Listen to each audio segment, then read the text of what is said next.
Hi, my name is Kevin Fernandez and welcome to my channel, Gamers Genie. Today, we're going to learn how to play the woodland questing game, Root. This 2 to 4 player game designed by Cole Vettler and published by Leader Games.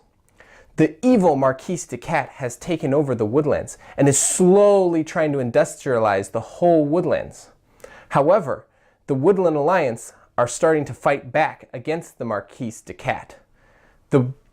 The Erie would like everything to go back to the way they were, while the wily vagabond, he doesn't care one way or the other, just as long as he gets paid. Who will be able to stop who and become the conquering champion of the woodlands? Join me in a game of might or right as we learn to play Root. If playing with 3 players, remove the vagabond. If playing with 2 players, also remove the Woodland Alliance. For more faction mixes, you can see page 22 of your rule book. Each player chooses an action board and takes all of their faction's pieces. The back of each faction board lists all of its pieces and gives basic play. Place the score marker for each faction in play on the 0 space in the score track. Shuffle the shared deck of 45 cards and deal 3 cards to each player. Do not confuse this shared deck with the types of cards used by specific factions as listed on the back of their faction boards. Randomly place the 4 ruined chits on the 4 slots on the map under the space marked with an R. Next, randomly select from the 4 item tokens marked with an R. They look like that. And place 1 item under each of the 4 ruins. Gather the 12 item chits and place them on their matching spaces near the top of the map. Hand out the 16 faction overview cards as desired and place the 2 custom dice, that would be these, near the map. The player sets up their factions as described in the setup on the back of each faction board in this order: Marquis, Erie, Alliance, and Vagabond. So as you can see, I have my setup already kind of complete, so I don't have to bore you, but you're supposed to put a Marquis in every clearing except for this corner right here. The Erie have this territory right here with 6 Erie and 1 Roost. Then I'm supposed to pick a leader right here, and this is what they all look like. You have, and so I'm going to pick this Erie leader, and I get to put my loyal Vizier cards in the move and build space on the top of my Erie board, which is off screen. You can check that out as well. I'll probably share like a picture in the comments or something, just so you guys can see what that looks like. And that completes the setup. Most action en route unfolds on the map of the woodland, consisting of the 12 clearing spaces connected through paths. A river runs through some of the clearings. Only use the river if the Riverfolk Company and Expansion faction is in play. You can move from clearing to clearing. When you move, take any number of your warriors from one clearing and move them to a clearing connected by a path. The space on the map and closed by paths are forests, which only the vagabond can move into. To move, you must rule the clearing. You are moving from or moving to. You rule a clearing if you have the most combined warriors and buildings there. On a tie, no one is ruler. Various other actions en route will require you to rule clearings. Each clearing on the map has 1 to 3 open slots, which holds buildings that players will place. A clearing with no open spots can't hold more buildings, so this area is considered full. Slots filled with ruins cannot hold buildings until the vagabond explores them.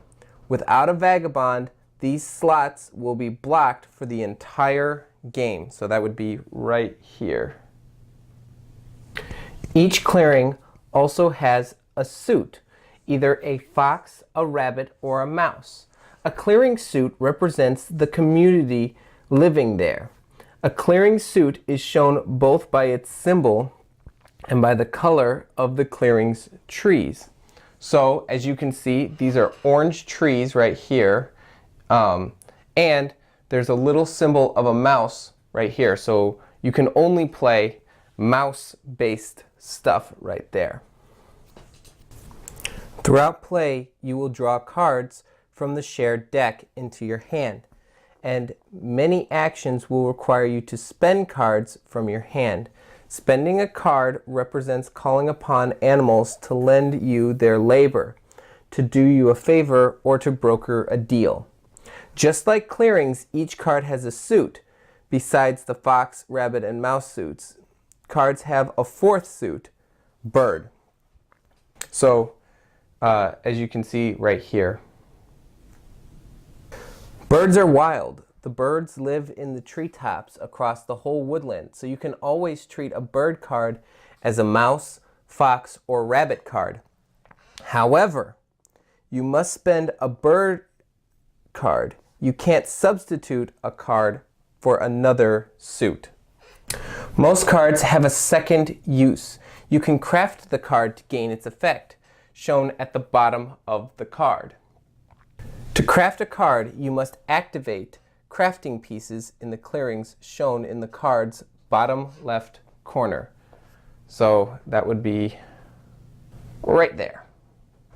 You can activate each crafting piece only once per turn. Each action has a different crafting piece, as follows. The Marquise crafts with workshops. The Alliance crafts with sympathy. Erie crafts with roosts. And the Vagabond crafts with hammers. If the card gives you an immediate effect, resolve it and then discard the card.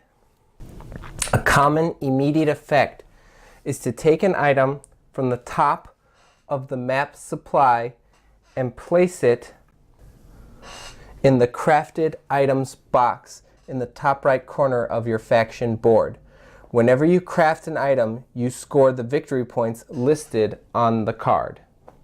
If the supply does not have the matching item to take, you cannot craft the card. If the card gives a persistent effect, tuck the card under your faction board to show only its effect, which you may use as written. You may not craft a card with the persistent effect if you already have one of the same name. You can battle other players to remove their pieces from the map. When you battle, choose any clearing where you have any warriors. You are the attacker. And choose another faction with any pieces there as the defender. First, roll 2 dice. The attacker deals hits equal to the higher roll, and the defender deals hits equal to the lower roll. However, each player can roll no more hits than their number of warriors in the clearing of battle. Then remove the pieces. Both players remove pieces at the same time. The player taking hits chooses which pieces to remove, but must remove all their own warriors in the clearing of battle before removing any of their own buildings or tokens there. So if I went to this clearing and attacked and I defeated some, he would remove one, but I would also remove one as well. Whenever you remove an enemy, building, or token, even outside battle, you score a victory point, and you would move your victory marker along the bottom of the board on the victory track. Some effects allow you to deal extra hits. Extra hits represent your positioning, tactics, or leadership. They are not limited by the number of warriors in the clearing of battle. So a single warrior could deal multiple hits. The attacker deals an extra hit if the defender has no warriors in the clearing of battle, leaving themselves defenseless. Before you roll in battle, the defender may play an ambush card whose suit matches the clearing of battle to deal hits immediately. Since ambushes deal hits immediately, they can reduce the maximum number of hits the attacker can roll. However, if the defender plays an ambush card, the attacker can foil the ambush, canceling its effect by also playing a matching ambush card. Like extra hits, ambush hits are not limited to your number of warriors in the clearing of battle. You can even play an ambush card if you're defenseless. If you've got an ambush card in your hand, don't be afraid to bait your enemies into attacking you where you seem weak. If an ambush card removes all of the attacker's warriors, the battle immediately ends. Because you don't have warriors, you follow a few different rules in battle as the Vagabond. The Vagabond is not a warrior, so you can't rule a clearing. And you are not affected by effects that refer to warriors. You can battle where your pawn is. The maximum hits you can deal by rolling equals to your undamaged weapon tokens, and they all have a little S down here. You can't really see it, but this is kind of the token. Whether exhausted or not, you take hits by damaging items of your choice. If you have no undamaged items, you ignore further hits. You are defenseless, taking an extra hit if you have no undamaged sword tokens. The deck has 4 dominance cards, 1 in each suit. Like ambush cards, these cards cannot be crafted, but they can be spent for their suit. When you discard or spend a dominance card for its suit, do not discard it. Instead, place it near the map. Any player during their daylight may pick up a dominance card near the map by spending a card of a matching suit. During your daylight, if you have at least 10 victory points, you may play a dominance card into your play area to activate it. Remove your score marker from the score track for the rest of the game. You can only win by meeting the victory condition listed on your activated dominance card. Your activated dominance card does not count against your hand size, and it cannot be removed from play or be replaced. The Vagabond cannot rule clearings, but he can play a dominance card to form a coalition with the player other than himself with the lowest score. If there's a tie for lowest score, the Vagabond chooses which player to form a coalition with.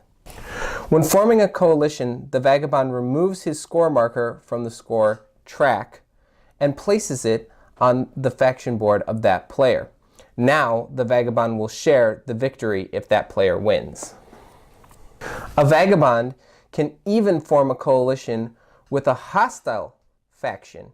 If doing so, the Vagabond moves his partner's relationship marker to the indifferent space. Root can be played with many combinations of factions, which you can look up the list in the end of your rule book. Other combinations are possible, but may be more fragile and thus require experience and aggressive players. There are some recommended mixes marked with a torch in your rule book. This is ideal ways to introduce the game to new players. When playing with 2 players, do not use the dominance cards. The 2-player game is also best played over the course of 2 full games. Each takes about 30 to 45 minutes. After the first game, players should record their scores and trade factions. After the second game, each player should add their scores from both games to determine the winner. You can win in one of two ways. Number one, score 30 victory points or play a complete dominance card in Root. Each faction scores victory points in their own way.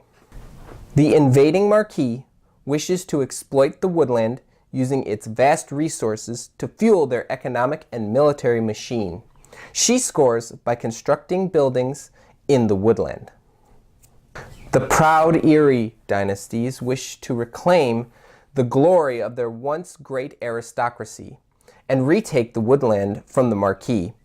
They score each turn by building and protecting roosts in the woodland. The upstart Woodland Alliance wish to unite the creatures of the forest and rise up against their oppressors. They score by spreading sympathy for their cause across the woodland. The wily Vagabond wishes to gain fame or infamy in the midst of this brewing conflict. He scores by completing quests for the creatures of the woodland and by aiding and harming the other factions. And that's all you need to know to play Root. If you have any questions about this game, please put it in the comments below.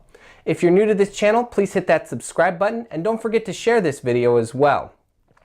If you'd like to support this channel and love what we do here, please consider becoming a Patreon supporter. I'll leave a link to that in the description below. You can also follow us on our social media accounts. I'll leave a link to all those in the description below as well. Be on the lookout for our upcoming companion video on Root, telling you how all the factions operate and what they do in each little section. But until then, thanks for the views.